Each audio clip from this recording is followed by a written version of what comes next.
Our cheering group is out there supporting us.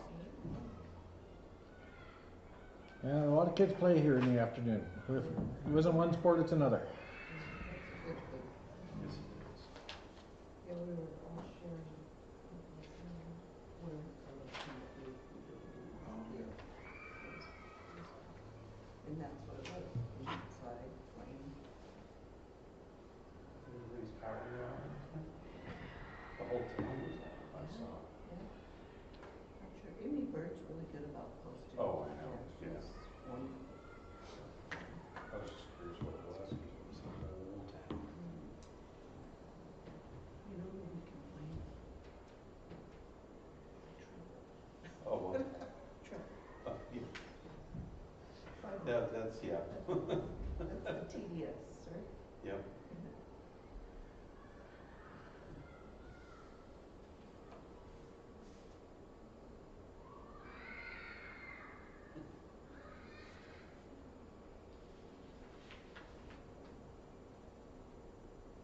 Are we there? You're there? It's 6 p.m. I'm calling the meeting to order. We're going to do the Pledge of Allegiance, and I've asked Lance if he would lead it, and Robert will do the invocation. I pledge allegiance to the flag of the United States of America and to the republic for which it stands, one nation, under God, indivisible, with liberty and justice for all. Let's bow our heads for the prayer. Heavenly Father, thank you for this wonderful day. Thank you for bringing us here together. Please give us the wisdom we need to do what not only your will, but what is right for this town, Lord. In Jesus' name I pray. Amen. Amen. So I'm going to move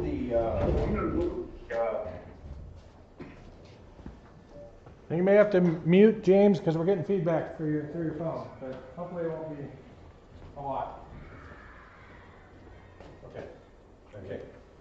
I'm going to move the agenda around a little bit because we need to swear in Mike Keene, and it ended up under the consent agenda, so I'm moving it to basically new business, which will be first. We're going to do that first. For your information, though, we're going to move the consent agenda and change number 2 to number 1. And in new business, number 1 will become then number 2 because of the swearing in. Number 2 will become number 3. I don't think we can edit the agenda after the fact, but we can move you can move the order around. Okay. And let's just go ahead and do the swearing in first would be Okay. sufficient. So we're going to ask Mike Keene. Thank you very much for volunteering your time and effort to be a part of this commission. We really appreciate it, and you are really appreciated because you're a number 7. Number 7 is a good number. So Todd, Coming out, sir.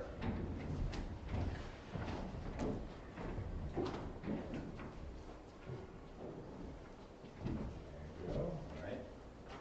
All right. Follow along with me. I, say your name. I, Mike Keene, Do solemnly swear that I will support the Constitution do solemnly swear that I will support the Constitution of the United States, the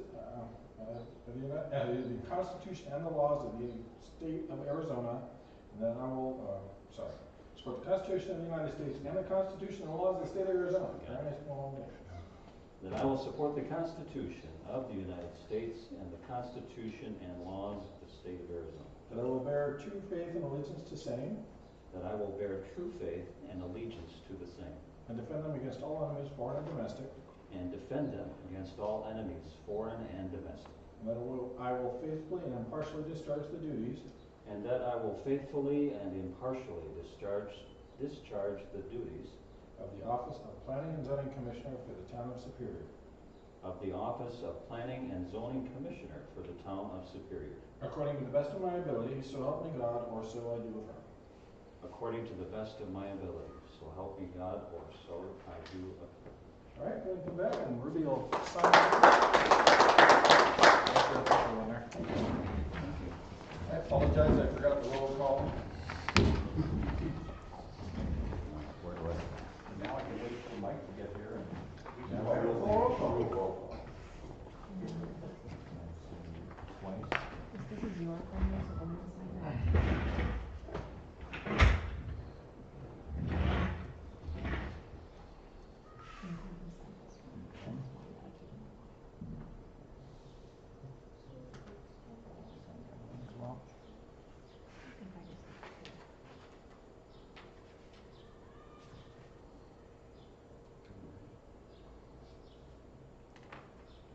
Yes, that's what he was approved by the town council.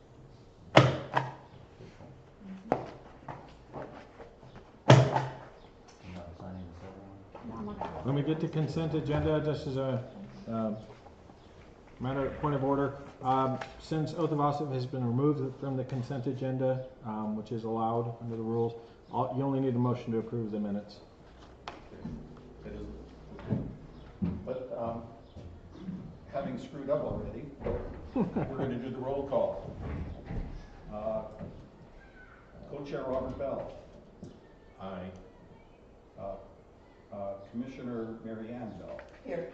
Commissioner Todd Conaway. Here. Commissioner Hank Gutierrez. Here. Commissioner Lance Lindsay. Present. Commissioner Mike Keane. Here. And I'm present, we have a quorum. So now we'll move on to the consent agenda. The only item in the consent agenda is the approval of the minutes of planning and zoning meeting dated March 5th, 2026. So is there a motion to approve the consent agenda? Robert Bell makes a motion to approve the consent agenda. Is there a second? I second. Seconded by Mary Ann Bell. All in favor, say aye. Aye. Any opposed? The motion passes, and we'll move on with new business. It's all quiet in here.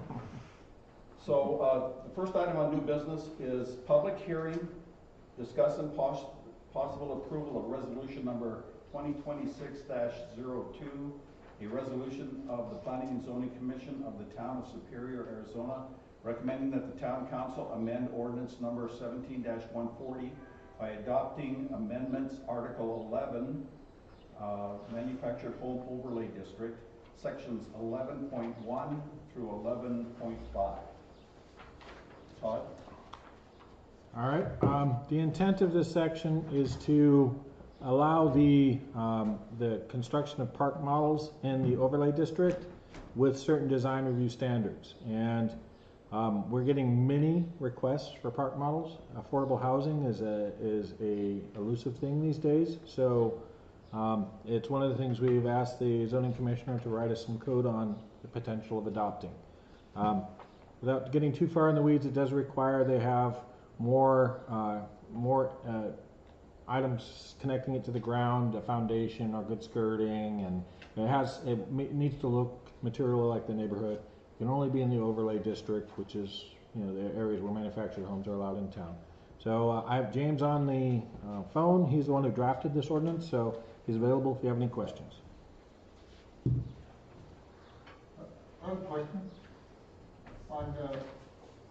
Explain to me why this ordinance was changed. Was it something made by the state, or is this something just for our community? This is just for our community.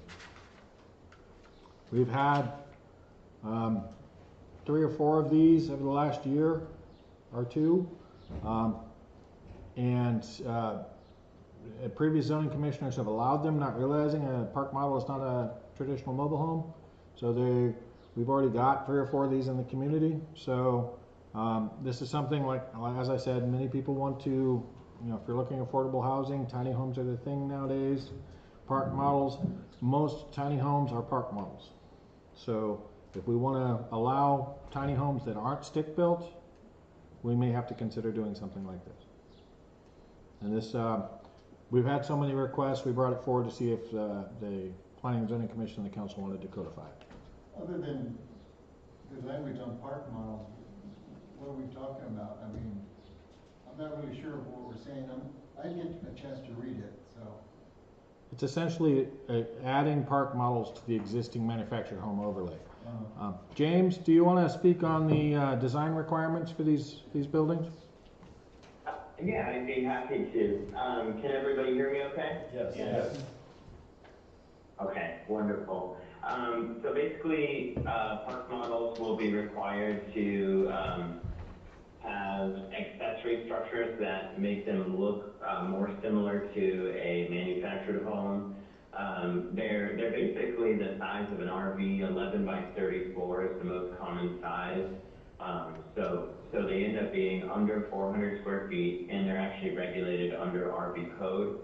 So what we've proposed in this zoning ordinance amendment is that they have additions and accessories to them that are all constructed to the IRC standards, such as decks.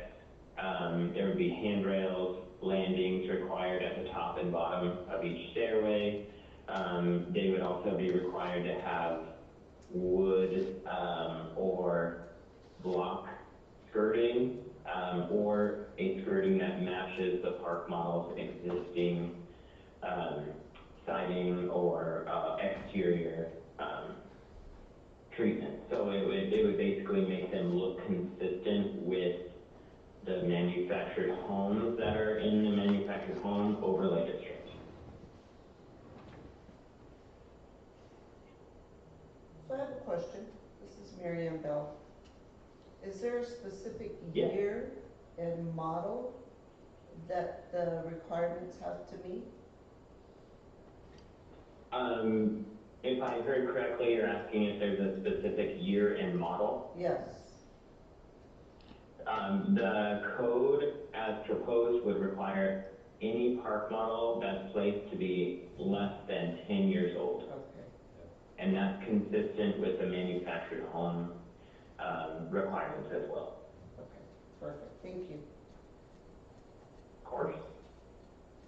Any more questions? Chairman, just as a point of order, again, this is a public hearing, so we'll need to open up to anyone from the public who wants to speak. I'm not into the public hearing yet. No. I'm waiting for him to get finished. Okay.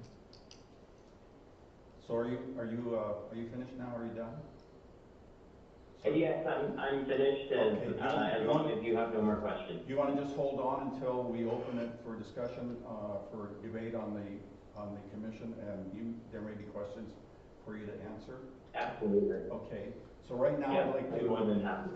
Okay, thank you. For right now, I'd like to open this discussion, open the public hearing. So anybody from the public that wants to take an opportunity to address this issue, you can do that at this time. Hearing no one, the public hearing is closed.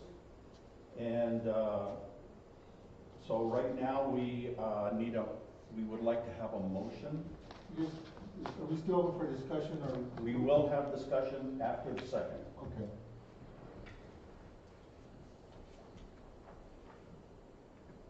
I make a motion to approve the resolution 2026-02.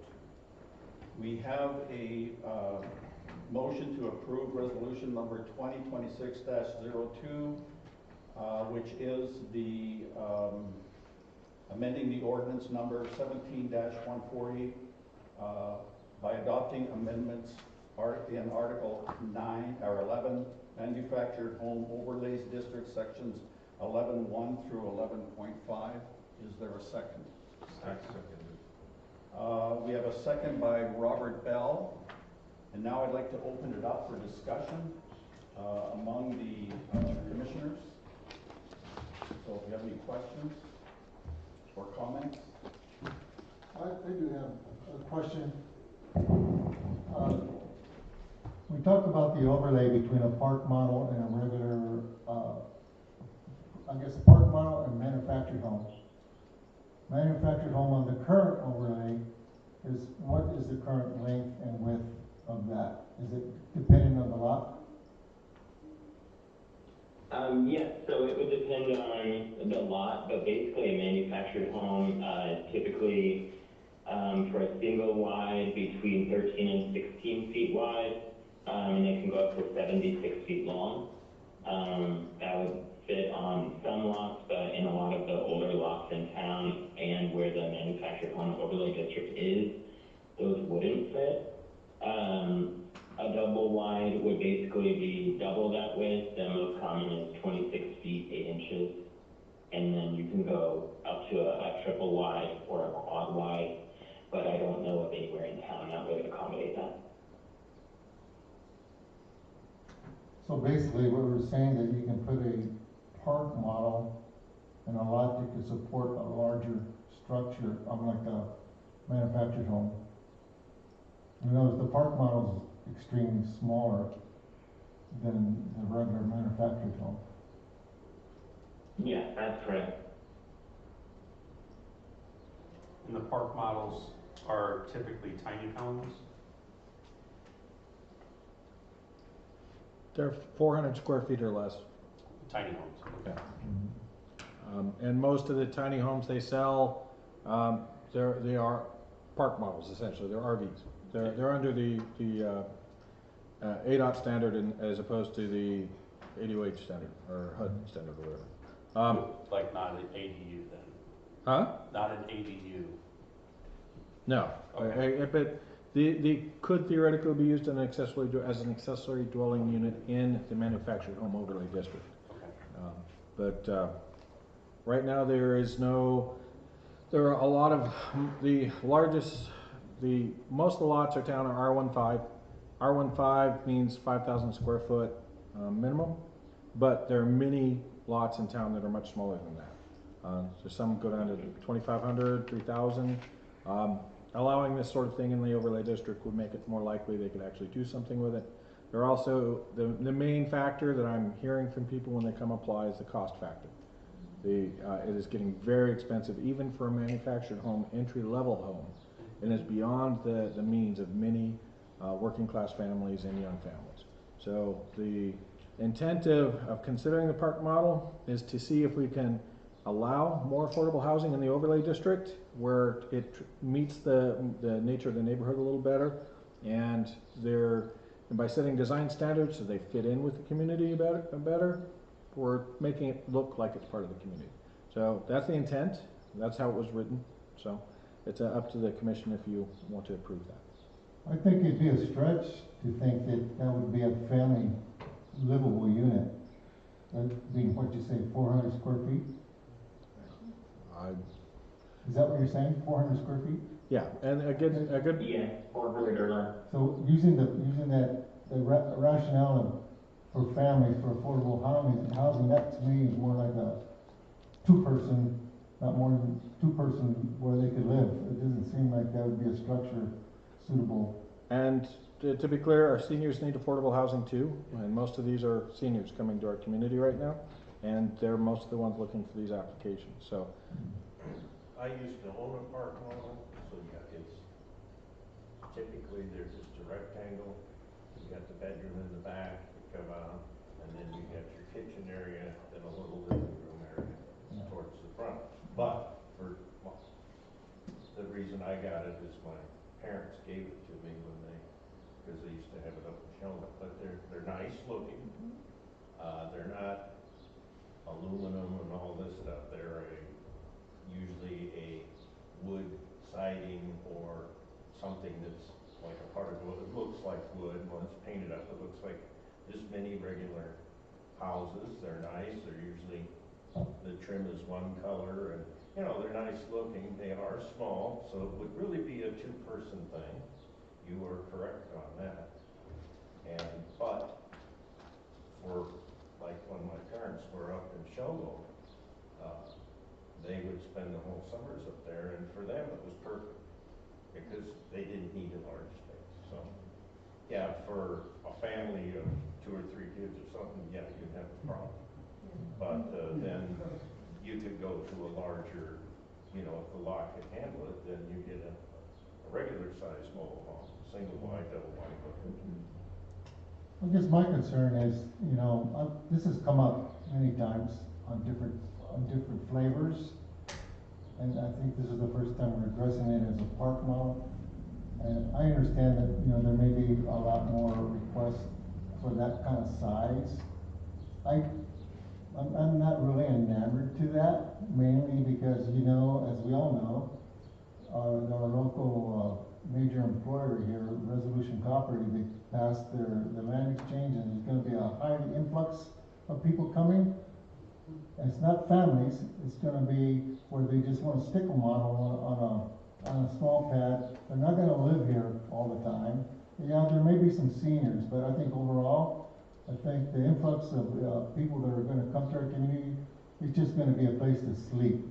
And I'm not sure if those type of individuals are gonna be really maintaining it, like if it was even though it's their home, they're not, it's just a place to stay, and then they go to wherever they go. I just kinda hesitate on that, because we're injecting something into already an overlay where the people have a standard, you know, the 13 by 6 and 76 foot double wides and all that.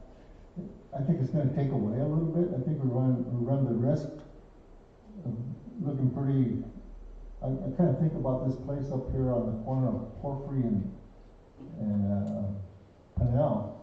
That was affordable housing, and that's kind of turning into a really eyesore. So we're gonna have, I'm afraid we may have mini eyesores in these neighborhoods. And if there's a lot more, these lots are longer, I can imagine that whoever moves in, they're gonna maybe wanna start working on their vehicles in the back because there's a lot of room. You know, and then before you know it, you know, our neighbors that have the standard manufactured homes are not gonna be very happy. I just hesitate. I think as a planning and zoning, I totally understand that we do need affordable housing, but I'm not sure if this is the answer long term, especially with the influx of people that are gonna be wanting to come here. I think when we build something, they're gonna come, but we got a job force coming, and I think a lot of these individuals that are coming, besides senior citizens, are gonna be able to afford to put a family type single wide or double wide at some level. When I first moved to Superior, I lived in a small trailer with me and my wife and a kid, and we were very happy there. How long ago was that? It was quite a while ago. Yeah, well, today's world, we got a family of two, it'd be 2 cars, family of 4 would be 4 cars. You know, just think about that. I think we just gotta be cautious about this. You know, I'm not really excited about doing this, and I understand the problems we have with affordable housing, but this is something I would find difficult to support. Okay, is there any further discussion? I have a question. Go ahead. Go ahead. So where specifically is this overlay district? Can it be anywhere? No, it's on the map. Okay, We have it, it's on. Yeah, I get attachment D. attachment D? Okay. Yes, right here. Oh, Everything with the pink, And It's right here. everything's surrounded by pink lines in the overlay district. oh, sure. Pink lines. So it's not everywhere in town. No, it's traditionally where you already see mobile homes. Okay. And then, yeah, concern too is care and maintenance, just like Hank was saying. So are they going to now, have some type of, required care and maintenance because of this, in this area? They would have the same nuisance code requirements anybody else in town would have. Okay. So I would point out to the tiny home question. We have a tiny home, gentlemen, just a comment. For open meeting law, all business has to be held in a public forum, so side conversations are a violation of state law. So when you have to make sure if you have a question, you're asked to be recognized and you're heard by the mic and by the clerk. Just trying to keep everybody out of trouble. Thank you, Doug. The tiny homes in town, there's a new tiny home stick subdivision going in. There's another one under permitting. There are 2 different conditional use permits that are going to be coming to the Planning and Zoning Commission for RV parks, somewhere in the 300 space range. The number of full-size stick construction permits is a fraction of what the tiny homes are right now. So there's a big shift in the zeitgeist, I guess, towards tiny homes, and that's why we are getting so many of these applications. And we're getting so many that's why I'm bringing them forward, because, you know, is this something we want to do? This is not something we want to do. That's not my decision. I don't set policy. I enforce it. But when I get a policy pushback from the public, I like to give you the opportunity to weigh in. Well, you know, specifically, we talked about what we have. I know we have one project that's almost nearing completion for tiny homes, but that's a master planned tiny home development. It's all encompassing within their property line. This is what we're doing, is we're fragmenting that and just dotting them all over our community with over the overlay. If we do have other projects that are coming online, 300 spaces for, let's say, mobile homes or those type of things, that let the market bring that forward. But for us to start plugging in tiny homes, other than a master development like we have on Main Street, which looks like it's turning out real nice, I don't think you can put those in the same bucket. When you have one that's fully developed, paved streets, and the way it's laid out, that's a whole different animal compared to put one of those small homes into a lot between an overlay where there's a brick and mortar on one end, a manufactured double wide on the other, and you put a tiny home in the middle. I kind of worry about that. You know, I know there's going to be a big market for this, for living, but you know, I think let the market drive the housing here, because there's different opportunities. But I don't think we have to be this radical to do this on an overlay. I have a question. If somebody wants to put one of these on a lot that they own, okay, is it one of these units per lot, or can they put 3 on if they want? If it's zoned for multifamily, they can put more than one. Thank you. Our code allows for a second accessory dwelling unit, a second dwelling. So they can put 2. But the second has to be 50% smaller than the first one. So there's just no way to go smaller than this. Or they could take the lot and do a lot line adjustment and split the lot and put 2. If it's big enough, but you can't do, all your grandfathering goes away if you are, Okay. if you're splitting a lot. So the new lot would have to conform with all the setbacks, or the 2 lots would have to conform through setbacks, and it would have to be larger than 5,000 square feet. So you're talking a 10,000 square foot lot to start with. Divided up for 2, yeah, okay. Thank you. Any further debate? Well, are we good? Pardon me? There's a second, where were you through the second, right? Yeah, we already seconded, Yeah. we're into debate, and I'm just asking if there's any more, if there's any further debate among the commissioners. I just want to make an observation. In the revisions, the criteria for the park model home is now in the same category as manufactured, by and large. I'm looking for the distinction between the two if we enforce this proposed revisions to the ordinance. I'm looking for what would be the major difference between, meaning it doesn't sound like we're going to make a major shift backward to allow park model homes in our community. So I'm not sure I understand the question. So you're asking about what are the differences between park models and the code? And there's a few special sections for park models listing out the special requirements for them. They do have more finish and design requirements so that they look more like the neighborhood and design requirements.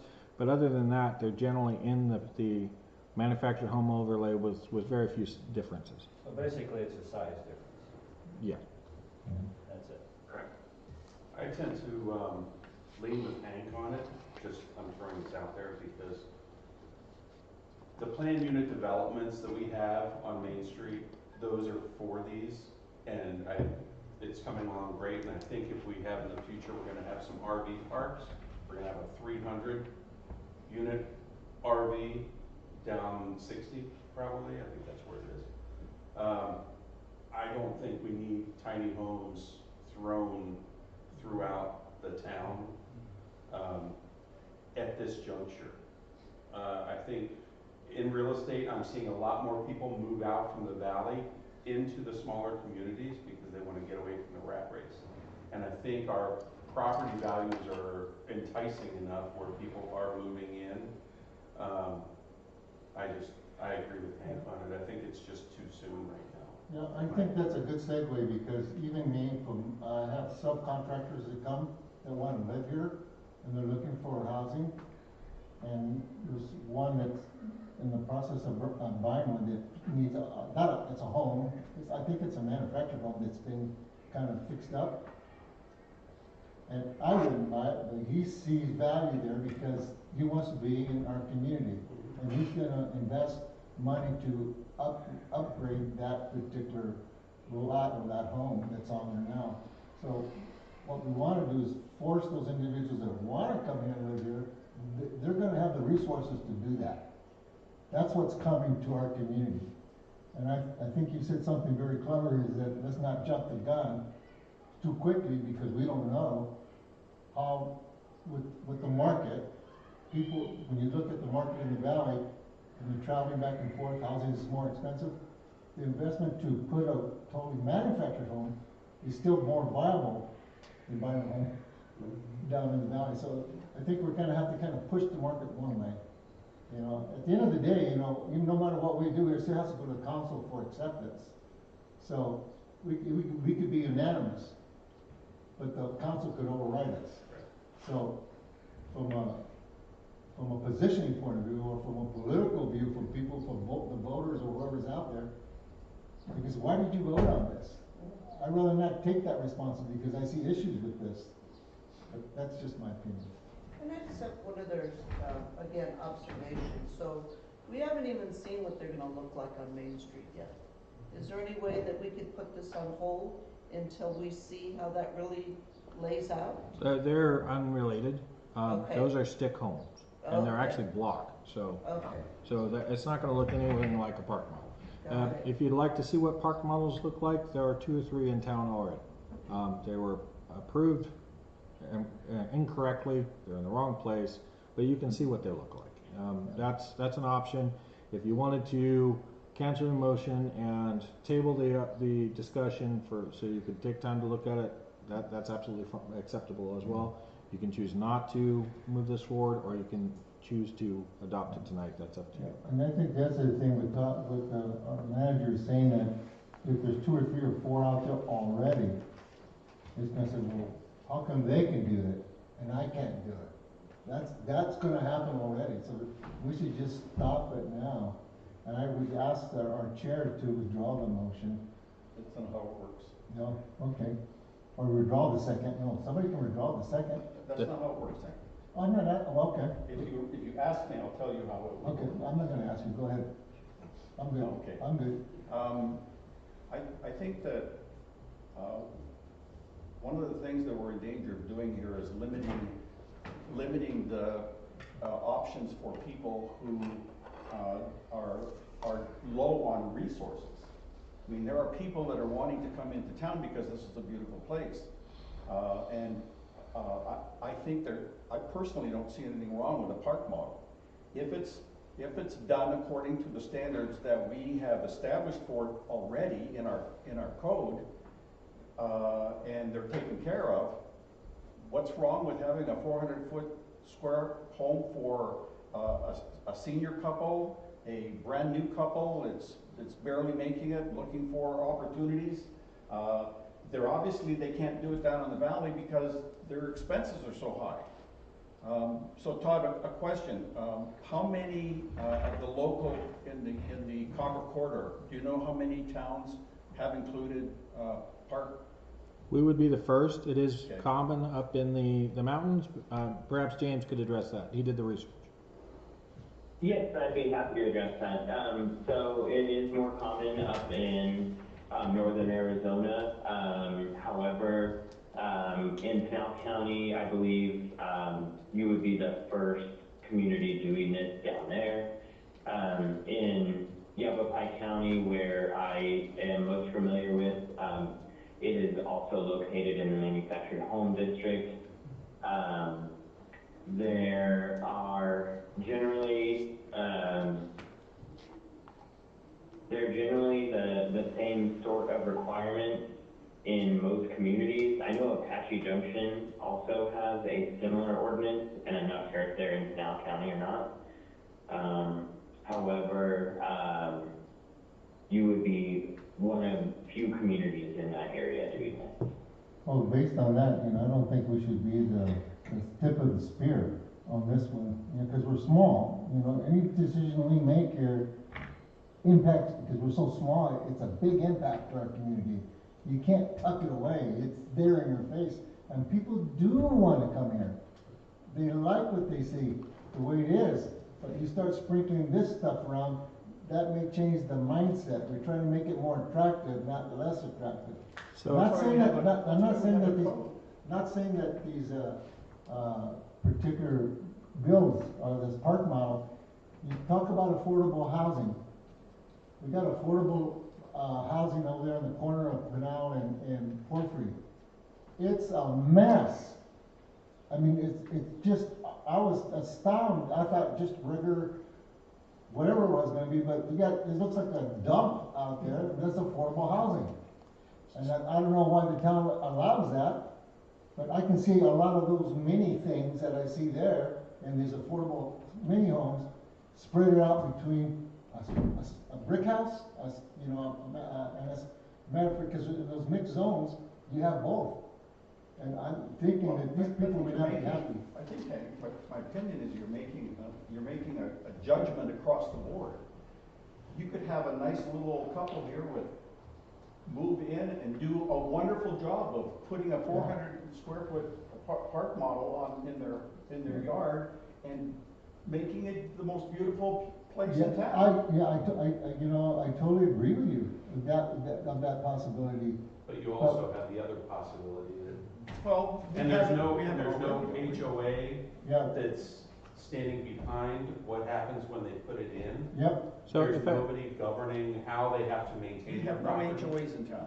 No, No, I'm just that's saying, the whole but thing. park models come from up north where there is a master plan community. They are snowbirds that come in, they live in their park model 6 months out of the year, and there's an HOA or a management company that maintains standards. And if we start putting these in throughout the town, what brought me to Superior was the boutique community, the artsy community, I mean, it's just beautiful here. Do you think that's gonna change because we have a park model sitting up on Canal Avenue?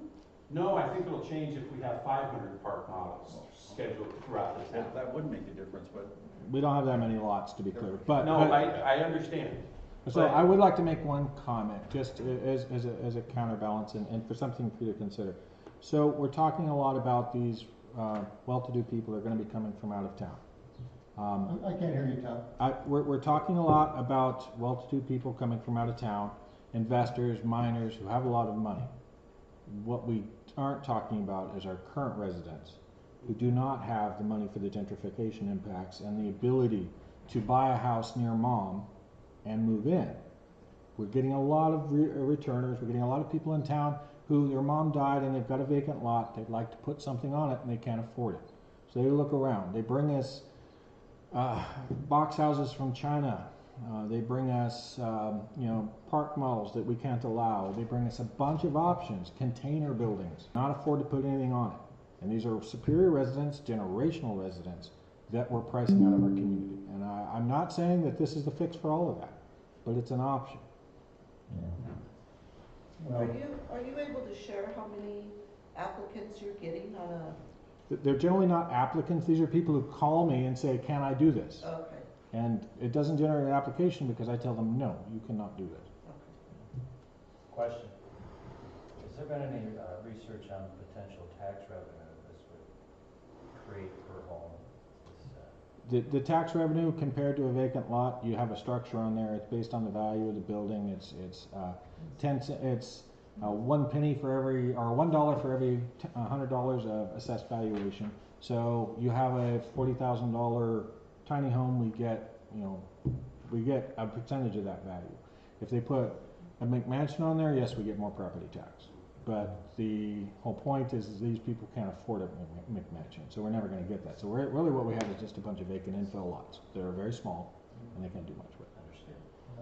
And I think the argument about young people, or I totally get that, young people or older people that need a more affordable place, but that is not going to happen. The first thing is going to happen, we're going to get an influx of young engineers and miners and laborers, and that's what's coming first. Or investors. Investors, that's what's coming. And Right. that, because an investor can just pick up every lot, just like the investor bought all those lots at Highland. One investor bought all the lots at Highland. And there was a reason for that, for this very reason, what's happened to us, our community today. This is gonna be part of our growth pain. And, I understand that those families, the institutional families, I understand that there's older, even myself, I'm old, I may have to move into a smaller place, probably outside Superior. But no, that's, what's coming first is not that type of buyer. That's the way I kind of see it. We're gonna be nailed, and we're gonna get a lot of people that are gonna be transient at some level, living in these homes and not really care. So, even if they invest $40,000 is nothing for for the people that can afford that, because it's like a hotel room for a month, and then they're gonna sublease it out when they're not around. So I just have some issues with that. I'm ready for a vote. Can I do a little housekeeping? What was that? Can I do a little housekeeping? Do you Sure. mind? Okay, so if you look on the back of this page that I gave you, handling a main motion, on the back side, if you'll look at the back side, it talks about subsidiary motions, and this is kind of in order to help Hank with this situation. You can make a motion, okay, during the debate portion of the main motion, which is right now, a subsidiary motion may be made modifying or amending the main motion or tabling the main motion for a certain amount of time. There are other options also: postpone indefinitely, postpone for a certain time, previous question, which is close debate and vote immediately. So I just want you to know that heretofore I haven't seen this done properly, but you can make a motion on top of a motion in order to amend the motion, modify the motion, or Well, thank you, Chair, that's very nice. That gives us well, a little leeway. that's what I'm here. That's what I'm trying to be here. So for. help me make my motion. I make a motion that we postpone indefinitely I second. the main motion. Okay, I have a motion by Todd to postpone this resolution indefinitely. Because, No, I'm not done. oh, I was gonna add And one. who is the second? I have a second by Hank Gutierrez. So the motion is to indefinitely postpone the current resolution under consideration, resolution number. To be clear, that's not what the amending motion would be. You're postponing this motion. You're not postponing a vote on the thing. It would be opened again for another motion if you're postponing this motion. We'd be better off if you want to do it this way. The best way to do it is either withdraw the motion or vote on this motion, vote it up or down now, or and if that motion ends, it's not voted through, then you can propose another motion on the agenda item. But just tabling it indefinitely doesn't solve anything. So I retract.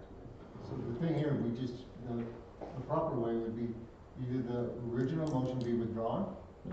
or we just take a vote. Yeah. I mean, you can do a modifying motion, you can table it, but tabling indefinitely, am I gonna bring it back every planning and zoning meeting for the next 20 years while we consider that? That's what tabling it indefinitely means. Okay. Or postpone for a certain time. Postpone for a certain time. Okay. You could table it to the next meeting, and then you would have to say the date of the meeting. Otherwise, when we bring it back, we'd have to repost it each time. So, They can modify that motion for that, right? The original, Okay, I'm not sure that I agree with you. what? Everything that I read says that you can make a motion on your main motion. Right. You can make a motion to table it, you can make a motion. So tabling it is fine. Tabling it indefinitely is, yes, it's allowed under Robert Rules of Order, but practically it is not something you want to do, because that means we would have to have a meeting every month I understand. for the rest of our lives to Okay. hear this I motion. do understand that. I'm just talking about the process. Okay. So right now, we have a main motion and we have a subsidiary motion made by Todd and seconded by Hank. Do you want to continue with that motion? Retract that. So the motion is removed. I haven't read anything in Robert's Rules of Orders on how you do that. Yes, you just retract So that. we do He's, it right if there. the person makes a motion, you retract their motion. You make a new motion. If you want to modify his motion, saying we want to table it till the next meeting, or just have an up and down vote on this thing, that's absolutely allowed. But yes, there are things allowed in Robert's Rules of Order that aren't practical for Right, a committee meeting like this. Right. I'm just trying to keep it legal. Yeah. So you've retracted, so right now, we're still in the debate part of our first motion. correct. So, is there any further debate at this point? So we have, the question is on the adoption of the motion to approve resolution 2026-02, amending ordinance, number, 17-140, by adopting amendments, to Article 11, Manufactured Home Overlay District, Section 11.1 through 11.5. All in favor? Mr. Chair, can we do, vote by individual? You can. We can vote individually. Okay. We We're have a required to have a roll call vote for any motion that isn't unanimous. So we can take the vote, Okay, and if it's not unanimous, we can do a roll call vote. okay. Does that suit you? Yeah, that's what's okay. Okay. All in favor of passing resolution number 26-02, say aye. Aye. Aye. All against? All against, say no. Nay. Nay. Okay, so we have a mixed vote. So you have to have a roll call vote, So we're gonna do so a the roll clerk call can vote. note it. Co-chair, Robert Bell. Aye. Commissioner Mary Ann Bell. Nay. Commissioner Todd Conway. Nay. Commissioner Hank Gutierrez. Nay. Commissioner Lance Lindsay. Aye. Commissioner Mike Keen. Aye. And I vote aye. The resolution passes. Thank you for that discussion. That was, for my first time as the chairman, that was rather, Been baptized by. I have been baptized. It's not Under getting fire. any easier. So Jim, do you need to stay around? Do we need him to stay around? Who? What? James? James. James doesn't have to stay on? Okay, Is it James? okay. Yes, it's James. Okay. Sorry, you confused me there. No, he doesn't have to stay if he doesn't want to. He's welcome to if he wants to. Okay, I'll sign off. Okay. Have a great night. Thanks James. for all of your Thank you. help. We really Thank appreciate your time and effort, and again, thanks very much. Of course, I enjoyed listening to the debate. Have a good one. Thanks, you too. Good night. So just as a point of business, I was going to do some housekeeping at the beginning, but because James was on the phone and waiting, I didn't want to go through this while he was sitting there. I will do a little housekeeping at the end, if Chairman, since we have a member of the public who's been waiting a significant time, if we could do his item first? I am, oh yeah, I'm gonna do it next. Yeah, absolutely, thank you. I'm waiting till the end. I was just explaining why I didn't do it at the beginning. So, our next item on the agenda is discussion, possible approval of application of site plan review for Edgar Ramirez for property located at 748 West Wilholt Street, Superior, Arizona.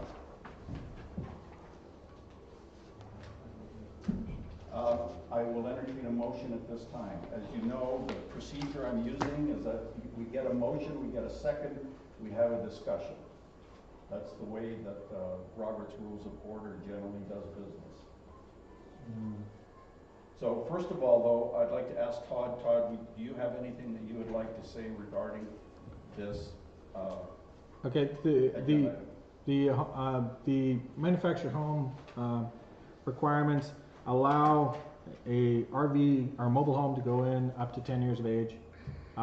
The code also allows the planning commission to review anything that doesn't meet that guidelines, make sure it's in good shape and it matches the nature of the community, and can choose to approve it. So this is a P&Z only. It doesn't go to the council after this. This is your decision to make. Is this a new model, or?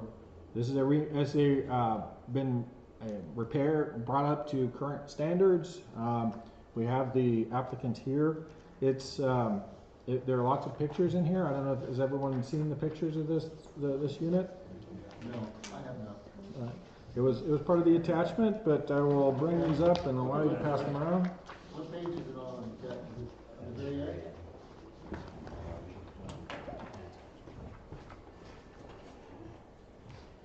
This is another item, it's much, it's very common.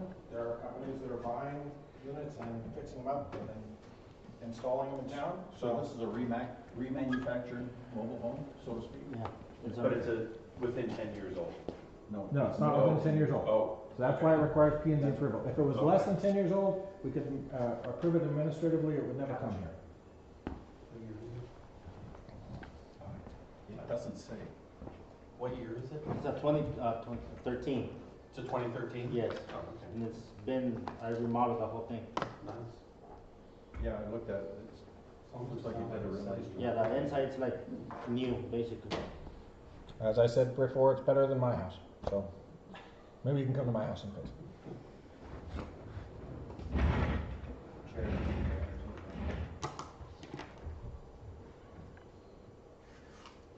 Mr. Keith?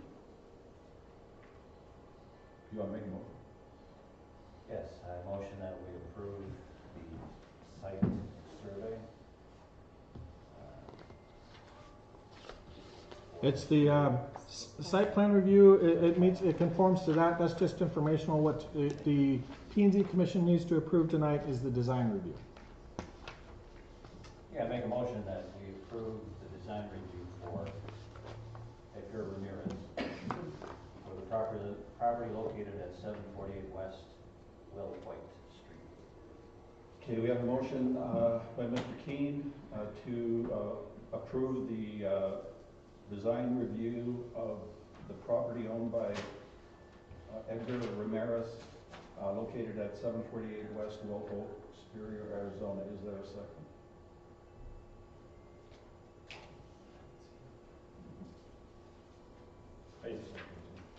We have a second by Robert Bell. Floor is open for discussion. Is there any discussion? Yes, is it proper to address the person that's Mr. Ramirez? He's here for questions. I'm here. Yeah, as far as your plan, I mean, I got some other things to say, but are you gonna live in this home? No, this is gonna be my second home. Okay, this is gonna be your second home? Yeah, Are you planning on renting this out? I don't think so. Okay. I know that's probably nothing that you have to answer, but I thought I'd just ask you. Anyway. Or, can I say something? Sure. I don't know if the Airbnb is kind of big right now, but, I was thinking of doing that. I don't know if it's allowed here, Well, I don't know what it's, I mean, I don't know if we have that kind of zoning restrictions for Airbnbs. State law prevents us from adopting zoning restrictions for Airbnbs. We can limit the total quantity of them in town, but we aren't near that limit. Well, I just wanna point out again, I don't know how many of you drive over there by the, Williams Gateway Airport, by the Amazon Fulfillment Center. Have you seen what's parked out there? It looks like FEMA has brought in a lot of these structures about this size. And you know what, maybe they're getting ready to sell them and they're gonna start plugging them. I'm not saying that. Are those people that are working at the, No, they're not even connected to anything, they're just parked there. It's a whole 4 or 5 acres of these models like this. And I think that's we're gonna wind up getting. People are gonna go buy those at a fire sale, and roll them right back in here, and that'd probably do as good a job as this gentleman. So, the only issue I have here is if it's an older model, we have a code that says has to be 10 years or newer. Now we're making it. Or approved by P&Z, and it has been approved previously. Yeah, and we're making an exception to the rule. Is that correct? It just says if it's over 10 years, it comes to P&Z and you have to approve it. Okay, but this was over 10 years, even though it's been remodeled. I mean, not everybody's gonna do that. So if this is a one-off, you know, I probably would support that, but overall, going forward, you know, we gotta stick to, that's why we have the P&Z, and that's why we have those, restrictions on that P&Z, 10 years in. Because not everybody may go through all the effort that this gentleman did to upgrade it and looks like, I believe you, it probably looks brand new inside.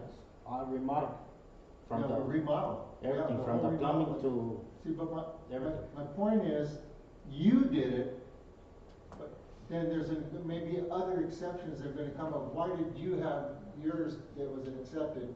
Because yours is 12 years old or yeah. 13 years old, but the next person is gonna come in, is gonna say, well, I got one that's 15, you know, where does it stop? Because we can't control who's doing proper remodels and all that stuff. That's why we put that date of 10 years and under. But it's just like easement encroachment, you know, so. Question It's a mixed bag for me. Question, would this be defined as a variance? As a what? Variance? No. No, the P&Z code allows for you to approve it. If it doesn't pass one of the design review criteria, it comes to P&Z for review and approval to make sure it matches the nature of the community. And that's the procedure.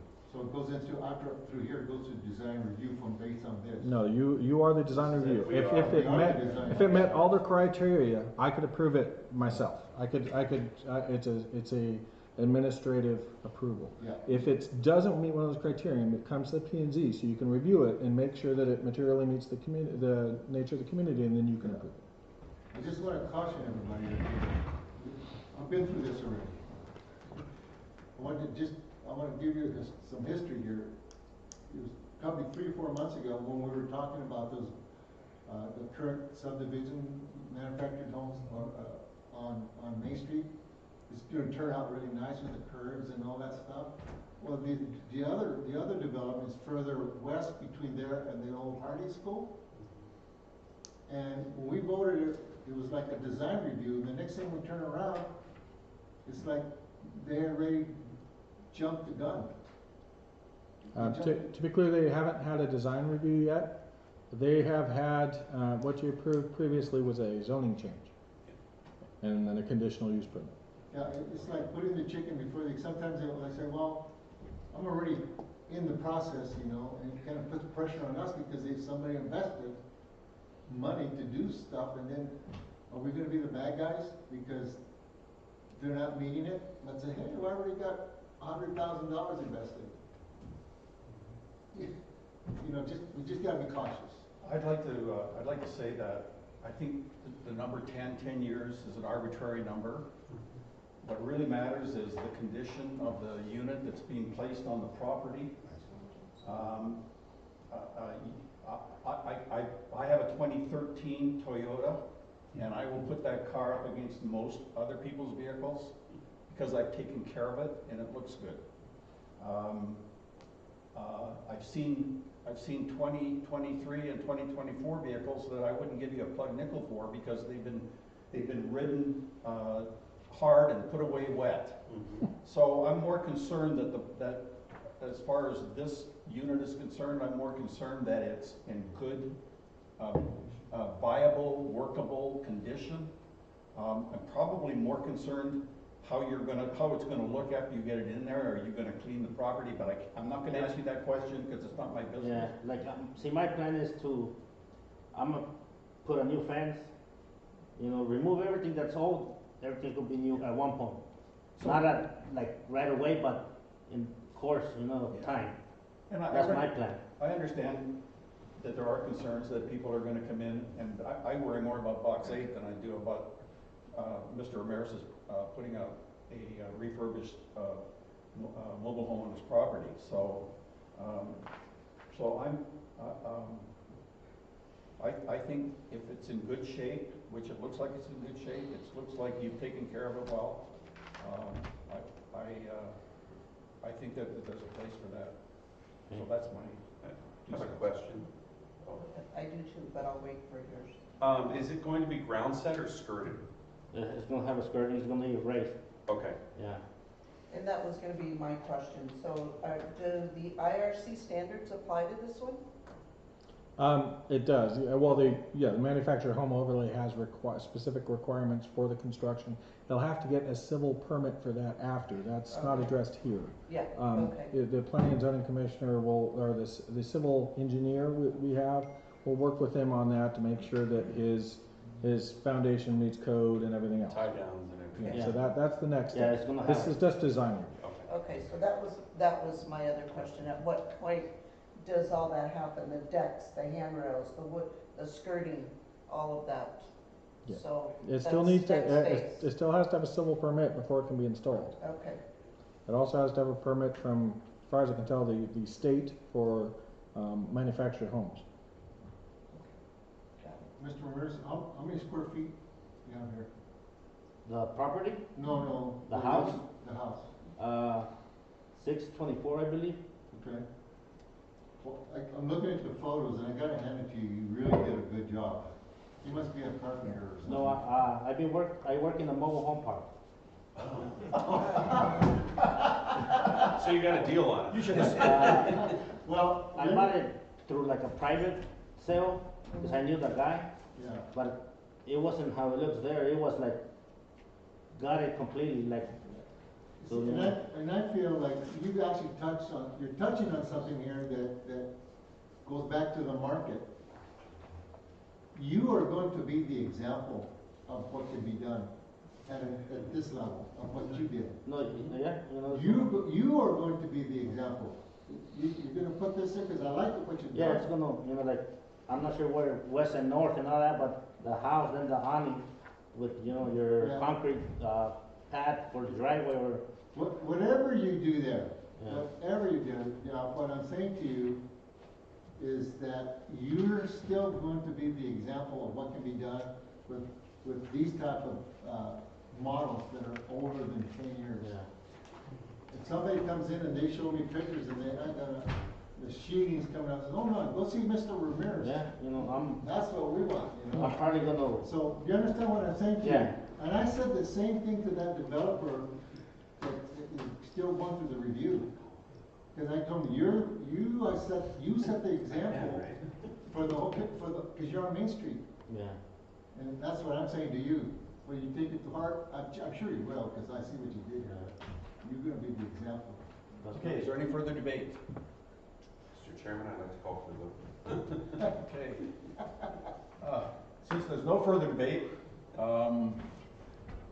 the question on the adoption of the approval of application of site plan review for Mr. Ramirez for the property located at 748 West Wilhoit Street, Superior, Arizona. We have a motion to approve. All in favor say aye. Aye. Thank you. Opposed, say no. Motion passes unanimously. Congratulations. Thank you. Okay, so, right now, we have no more agenda items. I'm going to open to call to the public. Yeah. Did And anybody anybody from the public would like to make a comment?